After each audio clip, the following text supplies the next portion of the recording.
रहीम अल्लाहुम्मा सल्ली अला मुहम्मद सल्लल्लाहु तआला अलैहि वसल्लम। अस्सलामु अलैकुम, वेलकम टू 365 डिग्रीज ऑन 365। ख़वातीन और हज़रात, यकीनन हम जानते हैं कि आज 7 मई है और आज हम बात करेंगे सबसे पहले 72 घंटों की जंग की।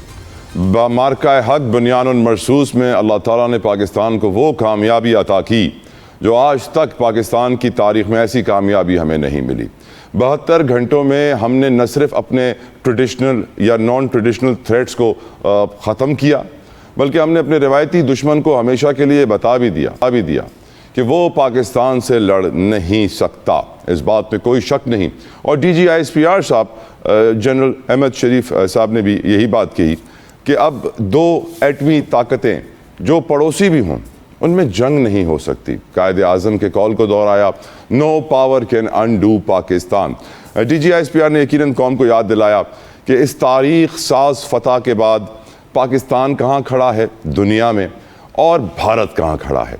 और अब सबको मालूम पड़ गया है कौन सच्चा है कौन झूठा है। और ये भी हम जानते हैं कि इस पूरे ऑपरेशन के बाद जब 7 जहाज़ उनके गिरते हैं, भारत खुद पहले एतराफ़ नहीं करना चाहता कि जहाज़ गिरे हैं, लेकिन मजबूर हो जाता है कि जब दुनिया कहना शुरू हो जाती है, डोनाल्ड ट्रंप कहना शुरू हो जाते हैं, then there is no other option. मांग में सिंदूर भरते हैं। आज ये बात DGISPR साहब ने भी कही कि कोई मर्दाना नाम ही रख लेते, ऐसा जनाना नाम रखने की क्या ज़रूरत थी। सिंदूर तो औरतों की मांग में डाला जाता है। पर लग ये रहा था भारतीय फ़ौज की परफॉर्मेंस को देखते हुए कि उन्होंने भी शायद अपनी मांग में सिंदूर भर लिया था, गले में मंगलसूत्र भी पहन लिया था, लेकिन मेरे पाक फ़ौज के जवाब को देखते हुए उनका सिंदूर भी बिखर गया और मंगलसूत्र भी टूट गया। एक चीज़ और जो आज भारतीय मीडिया के बारे में कही DGISPR साहब ने कि वो एक्सपोज हो गए, वो इंफॉर्मेशन कम एंटरटेनमेंट ज़्यादा देने लगे। जिसको उनकी कौम इंफॉर्मेशन समझ रही थी कि पोर्ट ऑफ लाहौर को तबाह कर दिया है, वो हमारी कौम के लिए रोज़ाना की बुनियाद पे एंटरटेनमेंट, हंसी की बुनियाद, मज़ाक़ खेज़ बात लगने लगी। इस बात में भी कोई शक नहीं है। जो बातें आज DGISPR साहब ने कही आपके सामने दोहराऊंगा फिर से। Pakistan has proven potential and resilience to combat multi faceted challenges posed by traditional and non traditional threats. वाज़े तौर पे कह दिया इंडिया को, जो फेंकना है फेंक दे, जो करना है कर ले, किसी का बाप भी पाकिस्तान का कुछ नहीं बिगाड़ सकता। DGISPR ने वाज़े किया। भारत के लिए यकीनन आज का दिन बड़ा शर्मिंदगी का दिन है और शर्मिंदगी का उन्हें सामना करना पड़ रहा है और करते रहेंगे लग रहा है। इसके अलावा हम ये भी जानते हैं कि जो जंग चल रही है दुनिया में, कुछ सबको परेशान किया हुआ है स्ट्रेट ऑफ होर्मुज़ की पावर की वजह से। ट्रंप साहब जो हैं वो ये कह रहे हैं कि मैं डील भी कर सकता हूँ लेकिन जंग दोबारा भी शुरू कर सकता हूँ। तो जो मुज़ाकरात हो रहे हैं वो धमकियों के साए में कर रहे हैं Donald Trump, president of United states. Deal की पॉसिबिलिटीज़ बढ़ती जा रही है, इंटरनेशनल मीडिया ये कोट तो कर रहा है, लेकिन डील किस बुनियादों पर होगी, कैसे होगी, ये रास्ता अभी तक किसी को नज़र नहीं आ रहा। क्योंकि जिस तरह वो डील की बात और धमकी की बात एक साथ कर रहे हैं, ये दोनों चीज़ें एक साथ चल नहीं सकती। और अगर दोनों चीज़ें एक साथ हो तो इसका मतलब क्या है, आज के प्रोग्राम में हम डिस्कस करेंगे। और ये बात तो हर कोई कह ही रहा है काफ़ी वक्त से, आज भी ये मीडिया पर रिपोर्ट बनी हुई है कि बीजिंग, चाइना ही मेन रोल प्ले करेगा इस पूरी सूरत हाल में इन एंडिंग दिस वॉर। और चाइना ने यकीन दहानी भी कराई है ईरान को कि मैं आपको यकीन दिलाता हूँ कि मैं ग्रेटर रोल अदा करूँगा। ग्रेटर रोल का वर्ड यूज़ किया जा रहा है।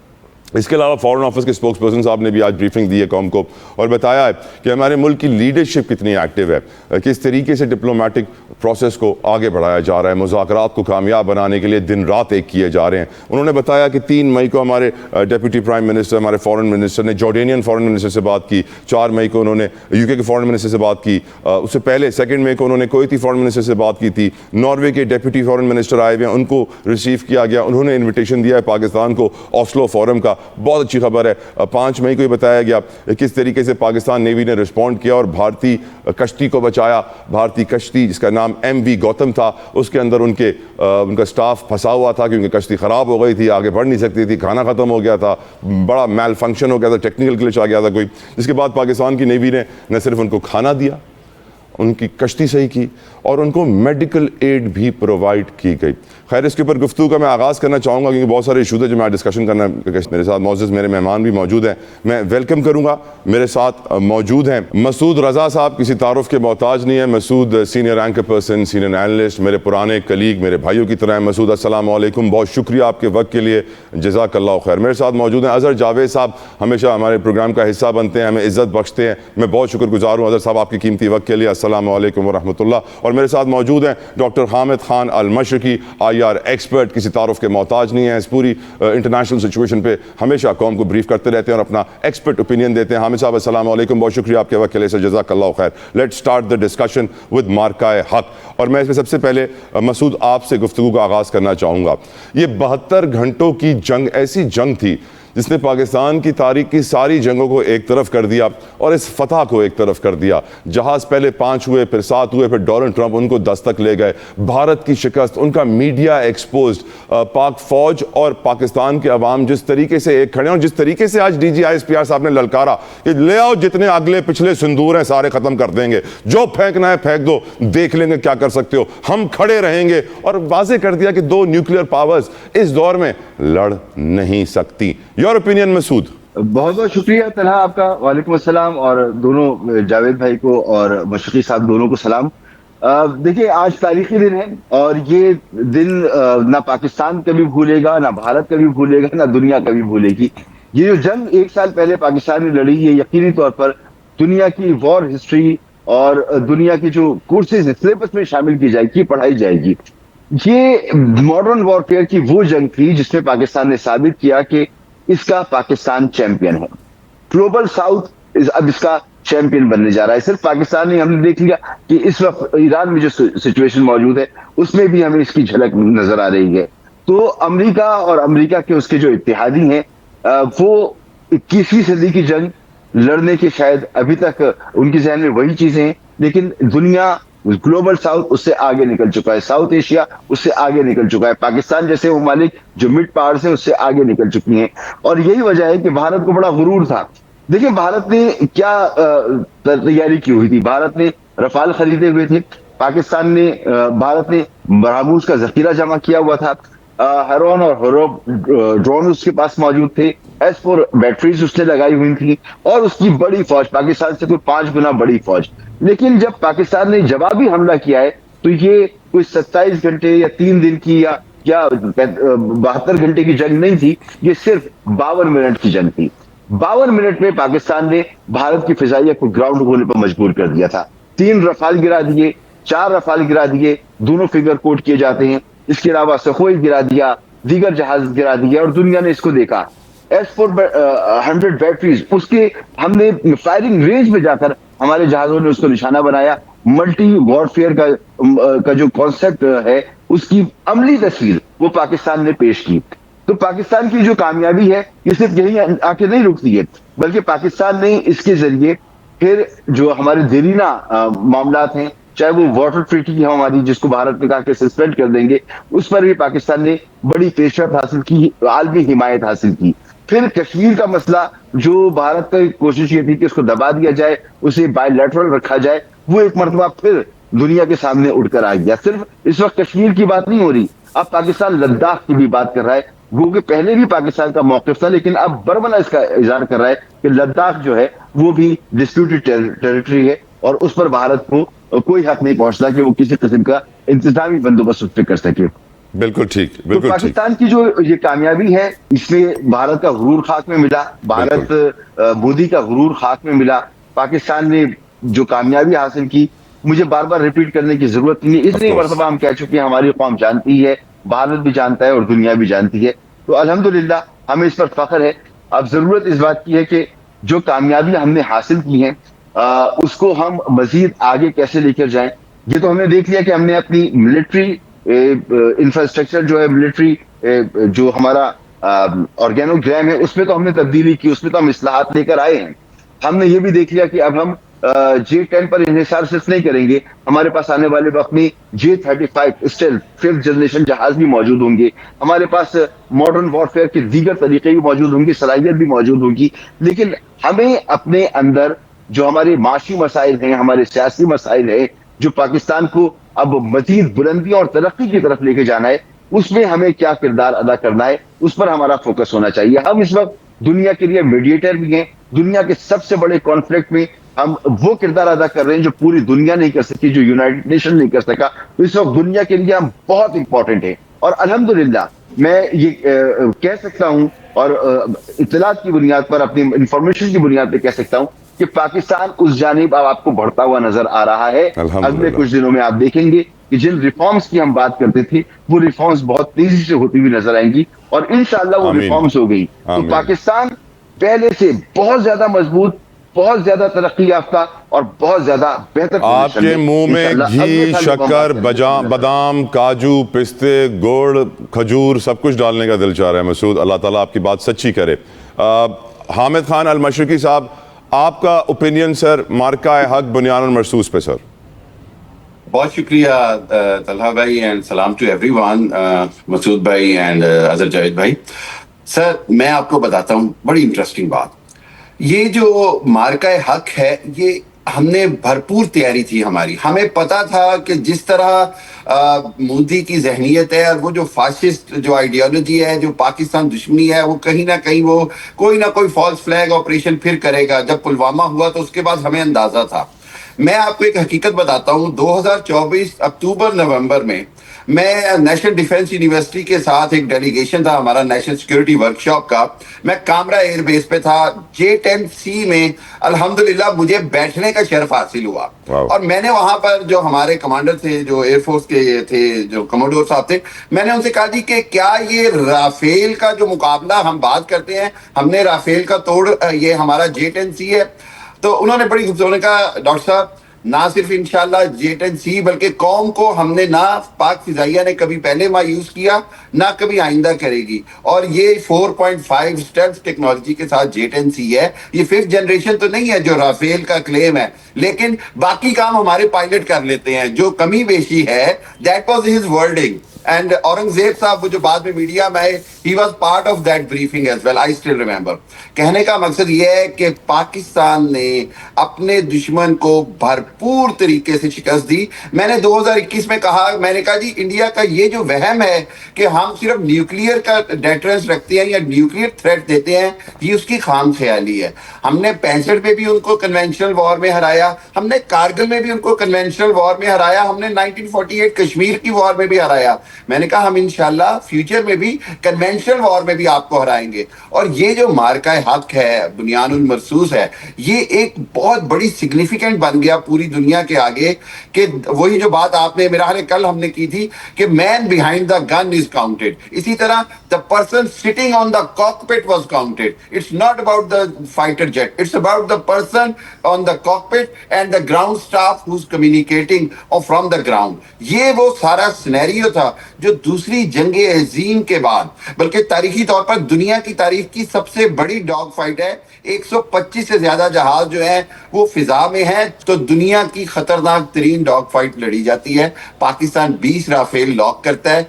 जिम्मेदारी का सबूत देते हुए जो वो जहीर बाबर सिंधु हमारे जो एयर चीफ हैं, वो सिर्फ 5 या 6 जहाज उड़ाने का हुक्म देते हैं। उसमें मिग 21 भी हैं, 29 भी हैं, सखोई भी हैं और राफेल भी हैं। पाकिस्तान ने जो कर दिया, और उसके बाद फिर 9 और 10 मई को जो S-400 जिसकी रेंज 400 माइल्स है, उसको पाकिस्तान उसके अंदर घुस के हमारे जो शेर पायलट है उसको जाके तबाह करते हैं। उसके बाद आज जो हमने गेन किया वो सबसे बड़ा क्या है, मसूद रजा साहब और अजहर जावेद और आप मेरे से एग्री करेंगे कि पूरी दुनिया में पाकिस्तान इस वक्त दिफाई निज़ाम या दिफाई जो सामान है उसकी सप्लाई करने में top of the list countries में शामिल है। कोई हमसे JF थंडर 17 लेना चाह रहा है, तो कोई हमसे हमारे मिसाइल्स के ऊपर फतेह 2 या फतेह 3 के ऊपर बात कर रहा है, कोई हमारा डिफेंस सिस्टम एंगेज करना चाह रहा है, तो कोई हमसे ड्रोन टेक्नोलॉजी पे बात करना चाह रहा है, इंटरसेप्शन पे बात करना चाह रहा है। मेरा ख्याल ये है कि पाकिस्तान ने वो कुछ अचीव किया है और इंशाअल्लाह करेगा जो कि पाकिस्तान की अब तकदीर आमीन, बदल देगा। आमीन, पाकिस्तान ने डिप्लोमेटिक महाज के ऊपर तलहा जतोई भाई कामयाबियां समेटी हैं, पाकिस्तान ने मिलिट्री महाज के ऊपर कामयाबियां समेटी हैं। इस सब के पीछे एक सबसे बड़ी बुनियादी वजह यह कि पूरी कौम का अल्लाह और अल्लाह के रसूल की मदद पर यकीन और अल्लाह की मदद का आना। आपको पता है फील्ड मार्शल साहब ने कुछ, मैं एक इवेंट में था, उन्होंने खुद कहा, उन्होंने कहा जी कि मैं ये बात आपको यकीन से कहता हूं कि हमारी उम्मीद और तवक्को से बढ़कर अल्लाह की मदद शामिल हुई। ये अल्लाह की मदद और फतह और इजाजत दें मैं आगे बढ़ूं। डॉक्टर साहब, अजहर जावेद साहब, आपका ओपिनियन सर इस पूरी सिचुएशन पे? देखिए, मार्का हक कौमों की तारीख में एक ऐसा मौका मिलता है जो जिसके बाद उनकी तकदीर बदल जाती है। अब जो मार्का हक के बाद जो मुज़मरात हैं, उसके असरात हैं, वो पूरी दुनिया में आप देखें कि उसके बाद ये मार्का हक किया कि जिसके बाद अमेरिकी सदर डोनाल्ड ट्रंप पाकिस्तानी क़यादत की तारीफ़ करते हैं और इवन पाकिस्तान की सालसी पर तैयार हो जाते हैं। ये वो बहादरी थी, ये वो जुर्रत थी, ये वो शुजात थी जो पाक फ़ौज और पाक फ़ौज के ऑफिसर्स, जवानों और फील्ड मार्शल सैयद आसिम मुनीर ने दिखाई। ये हमारे वज़ीर आज़म शहबाज शरीफ का वो डिसाइसिव जो फैसला था कि जिसमें उन्होंने वो हमारे फील्ड मार्शल सैयद आसिम मुनीर को कहा कि आप भरपूर जवाब दें कि आज पूरी दुनिया जो है वो पाकिस्तान की तरफ देख रही है। आप देखें कि ईरान जैसा मुल्क वो पाकिस्तान की सालसी पे तैयार है, अमेरिका पाकिस्तान को सालिस मान रहा है और पूरी दुनिया के लोग पाकिस्तान से बात करना चाहते हैं।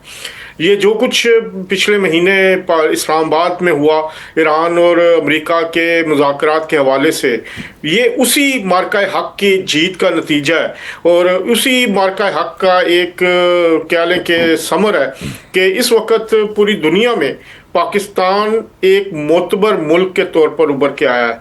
अनफॉर्चुनेटली गुज़िश्ता कई दिहाइयों से पाकिस्तान को पोर्ट्रे किया जाता था नेगेटिव वे में, लेकिन अगर आप उन 10 दिनों, 15 दिनों, 20 दिनों की एक पूरी कमेंट्री देखें, आप कोई भी इंटरनेशनल चैनल उठा के देख लें, चाहे स्काई न्यूज़ हो, BBC हो, ITV हो, फॉक्स हो, CNN, कोई भी चैनल, वो पाकिस्तान की तारीफ़ कर रहे थे।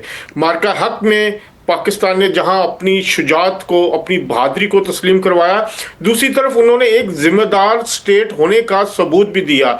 जब उनसे अमेरिका की तरफ से कहा गया कि भारत एक जंगबंदी की दरख्वास्त कर रहा है, तो पाकिस्तान ने अमेरिका की उस दरख्वास्त को कबूल किया और आज वही नतीजा है कि ट्रंप अपनी हर ट्वीट में, हर मैसेज में कहता है on the request of Pakistan. तो ये अल्हम्दुलिल्लाह पाकिस्तान क्या जो एक उरूज शुरू हुआ पाकिस्तान का, पूरी दुनिया में एक ढंगा बचना शुरू हुआ, ये उसी मार्का हक का नतीजा है। बेशक। मैं वेलकम करूंगा पैनल में, मुझे ज्वाइन कर रहे हैं मेजर जनरल रिटायर्ड समरेज सालिक साहब। समरेज साहब, अस्सलाम वालेकुम व रहमतुल्लाह, बहुत शुक्रिया आपके वक्त के लिए। समरेज साहब, तारीख साज दिन, अपनी यादें शेयर करें, कामयाबी के ऊपर रोशनी डालिए हुजूर, and how do we build on this success? हमें मजीद अचीवमेंट्स हासिल करने के लिए क्या करना होगा? बहुत अल्लाह का करम था कि स्ट्रेटेजिक रीबर्थ थी पाकिस्तान की मई 25 में, और उसके बाद से पाकिस्तान का जो ट्रैजेक्टरी अल्लाह के फजल से अपवर्ड है, और कन्वर्सली जो हमारा अजमी दुश्मन है उसकी कमबख्ती का इख्तिताम नहीं हो रहा।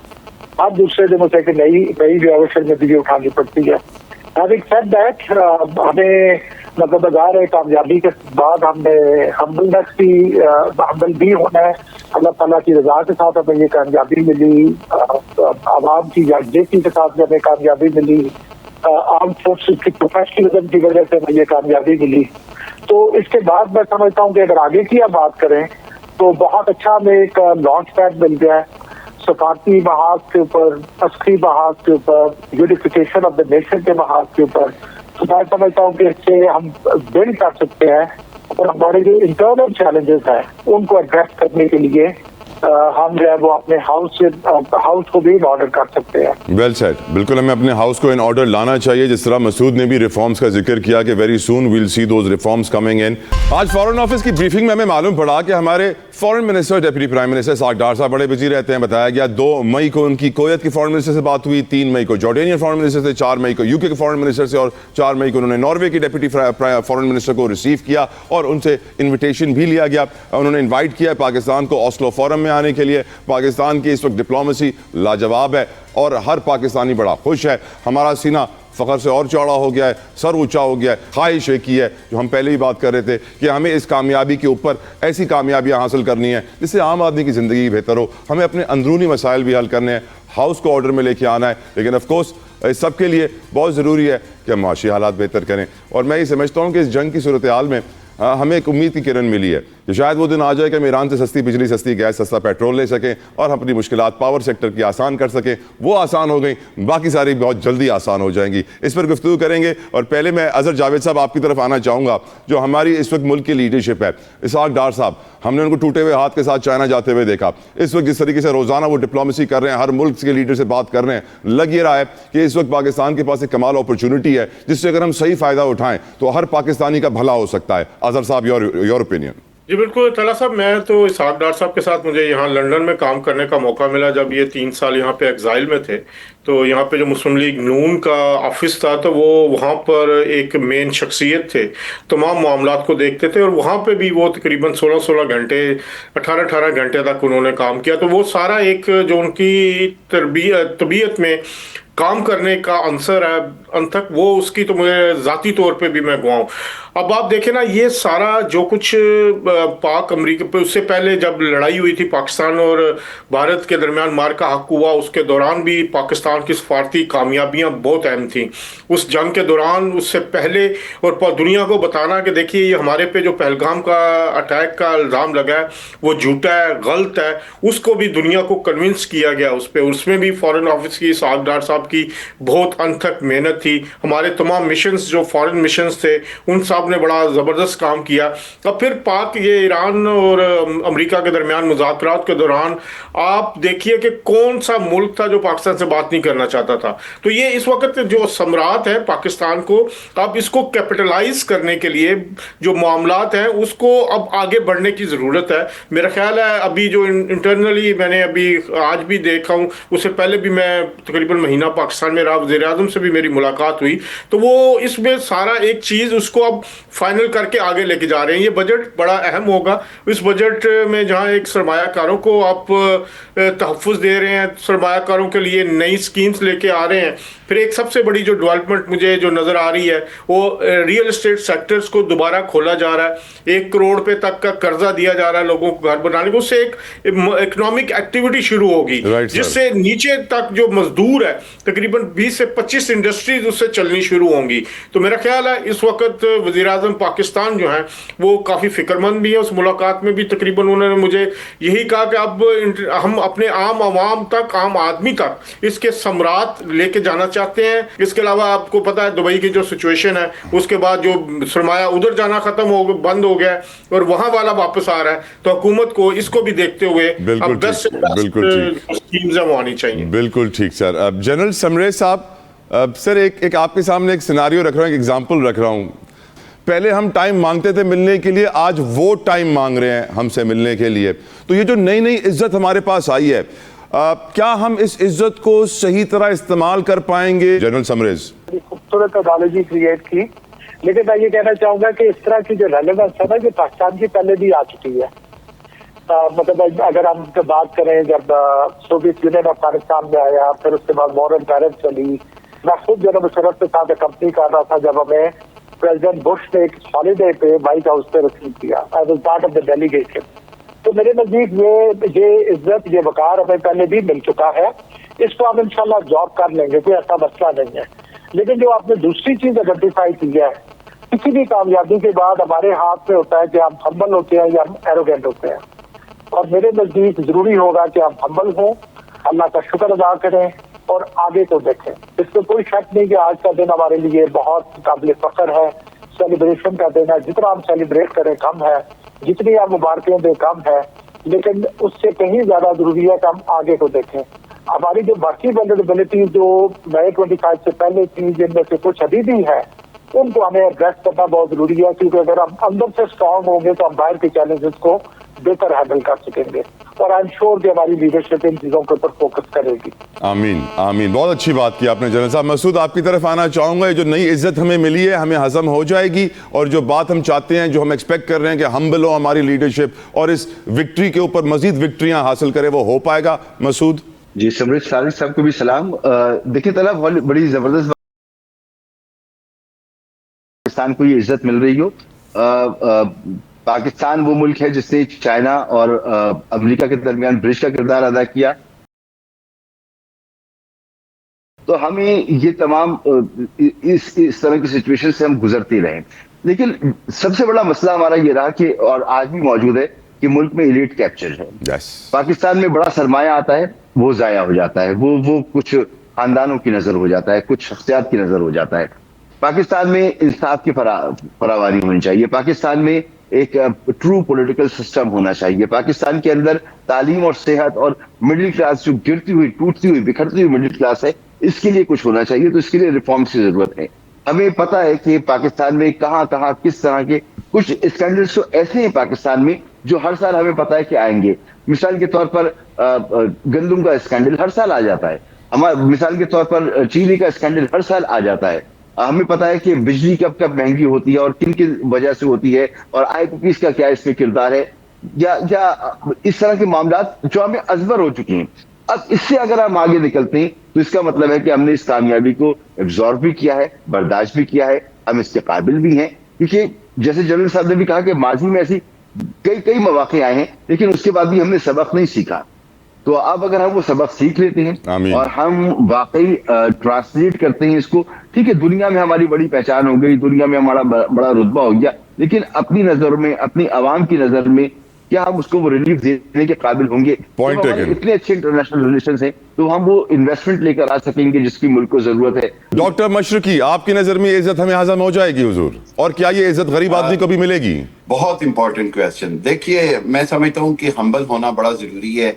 बिल्कुल सही कहा जनरल शमरेज साहब ने भी और मसूद भाई ने भी कि हमने बहुत सारी, हमें अपॉर्चुनिटीज माजी में भी मिली हैं हमारे रोल के हवाले से।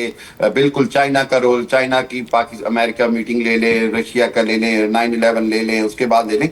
सबसे इंपॉर्टेंट चीज मैं आपको बताऊं, पाकिस्तान की हिस्ट्री में पाकिस्तान ने हर बहुत ज्यादा चैलेंजेस फेस किए। चैलेंजेस से अपॉर्चुनिटीज क्रिएट हुई। उन अपॉर्चुनिटीज को उस अंदाज में कैपिटलाइज नहीं किया गया बदकिस्मती से, जिस अंदाज में करना चाहिए था। और उसकी आपको सबसे बड़ी वजह आज आपको मैं बता दूं, क्योंकि मैं इसका खुद भी सफर हुआ हूं, मैं मतलब I don't want to mention it but I have seen it. वो पता है क्या है? इनकैपेबल लोगों का बहुत जगहों के ऊपर, मतलब लीडरशिप की नीयत ठीक होती है, लीडरशिप की इंटेंशन ठीक होती है, बदकिस्मती से जो चॉइस ऑफ पीपल होता है, जो इनकैपेबल लोगों के हाथ बहुत अहम मामला चले जाते हैं कई बार, जो ग्रास रूट लेवल पे लोगों को फैसिलिटेट कर सकते हैं, वहां पर जो मैं समझता हूं हम लैग कर जाते हैं। उससे वो जो मशरकी साहब will continue from this point. Doctor Mashriqi, आप बात कर रहे थे नाअहलियत की। यकीनन कोई शक नहीं कि मुल्क का बहुत बड़ा मसला है कि अहम तरीन ओहदों पे नाअहल लोग बैठते हैं, करप्शन की वजह से, नेपोटिज्म की वजह से। लेकिन सर, इस वक्त मैं आपसे थोड़ी सी डिस्कशन आगे ले जाना चाहता हूं, and I want to talk about the international front पे जो हो रहा है। डोनाल्ड ट्रंप कह रहा है कि डील करो नहीं तो मैं जंग दोबारा शुरू कर दूंगा। क्या धमकियों के साए में डील होती है? और डोनाल्ड ट्रंप डील चाहते हैं लेकिन इजराइल नहीं चाहता, दुनिया चाहती है लेकिन जो शैतानी कुव्वतें हैं वो नहीं चाहती कि अमन कायम हो। इसके ऊपर ब्रीफली, मेरे पास आखिरी सेगमेंट है तो वक्त कम होता है। डॉक्टर मशरकी। तलहा भाई, बिल्कुल आपने नटशेल में बात की है कि वो जो यहूदी लॉबी है, चाहे वो नेतन्याहू की शक्ल में तल अवीव में बैठी है, या जैरेड किशनर, स्टीव विटकॉफ और बहुत सारे जो यहूदी लॉबी के हैं अमेरिका में बैठे, उनकी शक्ल में, वो मैं नहीं समझता कि अभी भी अमन चाहते हैं। वो चाहते हैं कि जंग दोबारा शुरू हो जाए, वो इस चिंगारी को दोबारा आतिशफशां बनाना चाहते हैं। बदकिस्मती से सदर ट्रंप का जो बिहेवियर है, जो पल में तोला और पल में माशा वाली बात है कि एकदम से बड़ा एक्सप्लोसिव हो जाता है, एकदम से मुज़ाकरात की बात, इस तरह मुज़ाकरात को फाइनल अचीव करना बड़ा मुश्किल है। लेकिन मुझे यकीन है कि अगले 24 से 48 घंटों में वो जो 1 पेजर मेमो पे बात हो रही है कि सिर्फ सीज फायर पे बात होगी, यूरेनियम के हवाले से, ईरान पर पाबंदियों के हवाले से, और बाकी मामला बाद में देखे जाएंगे। इमीडिएटली जंग बंदी होना जरूरी है, वरना कांग्रेस की तलवार सदर ट्रंप के सर पर लटक रही है, अवाम का दबाव है और खुद अमेरिकन पेंटागन कह चुकी है कि हमें अब मजीद जंग को नहीं बढ़ाना। That is on the record और मेरा ख्याल है कि अब वन पेजर की तरफ आना पड़ेगा, धमकियों से हटना पड़ेगा। मसूद रजा, योर ओपिनियन सर? जी बिल्कुल, दुरुस्त फरमा रहे हैं मशरकी साहब कि वो वक्त अब दूर नहीं है कि जहां पर लगता ही है कि मुज़ाकरात कामयाब हो जाएं, और अगर ऐसा नहीं होता तो कोई दूसरा ऑप्शन भी मौजूद नहीं है। ना इस वक्त अमेरिका इस जंग को मजीद बढ़ा सकता है, ना ही ईरान के हक में कि इस जंग को मजीद बढ़ाया जाए, ना ही दुनिया के हक में है। तो बहुत तजावीज जो है वो शिफ्ट हो चुकी हैं, इधर से उधर उधर से इधर, बड़ी इसमें डेलिब्रेशन हो चुकी है, इसमें बड़ा काम हो चुका है। अगर अब भी ये मसला हल नहीं होता तो फिर कैसे हल होगा? क्या अमेरिका किसी तरह का बहुत बड़ा हमला करके कोई मकसद हासिल कर लेगा, वो स्ट्रेट ऑफ हॉर्मुज़ को खुलवा लेगा, वो न्यूक्लियर इशू जो है वो जिस तरह से चाहते हैं सॉल्व हो जाए उस तरह से हो जाएगा, वो मिसाइल टेक्नोलॉजी को ईरान की कहीं महदूद कर देगा, वो एक्सिस ऑफ रेजिस्टेंस को खत्म कर देगा ईरान के? ऐसा नहीं होने वाला।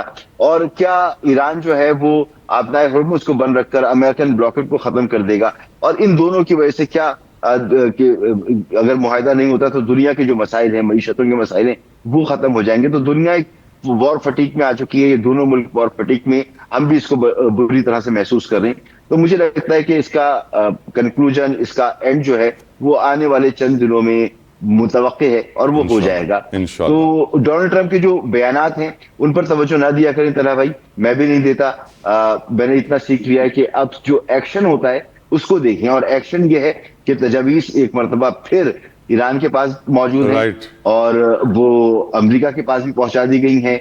अब दोनों इस पर बैठकर बात भी कर रहे हैं। पाकिस्तान जो मीडिएटर है वो भी बड़ा पुरुमीद है, दुनिया भी बड़ी पुरुमीद है, और अब आपको सभी ये बात कहते नजर आ रहे हैं ये जंग ज्यादा आगे नहीं चलेगी। तो मुझे लगता है कि कुछ सब्सटेंस है इसमें, जब इस पर बात हो रही है। और आप सही कह रहे हैं, action speaks louder than words. I completely agree with you Masood Raza. Azhar साहब, आप मुझे ये बताइए, 2023 से गजा में जंग खत्म नहीं हुई है, आज भी वहां भूख और अफलास बीमारियां हैं। लबनान में जंग आज भी हो रही है, रोज लोग शहीद हो रहे हैं। आधे से ज्यादा अफ्रीका जल रहा है मुसलमानों की, वहां भी नस्ल कुशी हो रही है। मुझे ये लगता है कि जो भी अब सोल्यूशन आएगा इंशाल्लाह आएगा जल्दी, वो लॉन्ग टर्म के लिए ना हो पाएगा, क्योंकि जब तक ये बड़ी आगे आप नहीं बुझाएंगे गजा और लबनान जैसी, तब तक ये छोटी आगे दुनिया में इजराइल फैलाता रहेगा। योर ओपिनियन अजहर साहब?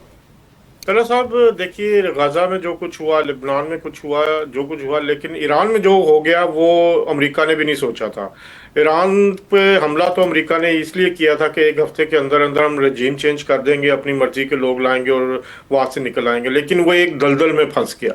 और इसी वजह से ये केस ज़रा डिफरेंट है, क्योंकि ईरानी अवाम ने जो यकजहती दिखाई, जिस पे वो काउंट कर रहा था अमेरिका के ये अवाम जो है वो तख्ता उल्टेगी, तो ईरानी अवाम की यकजहती ने उनके सारे मंसूबों को नाकाम बना दिया। तो ये सिनेरियो बिल्कुल डिफरेंट है लेबनान से, गजा के मजलूम जो निहत्ते मुसलमान हैं उनसे। तो ईरान ने अपने एक्शन से, अपने रेजिस्टेंस से तारीख को काफ़ी हद तक बदला है।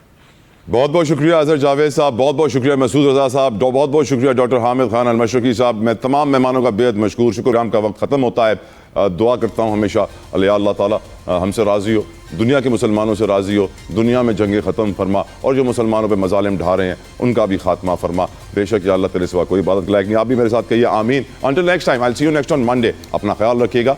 अल्लाह हाफ़िज़।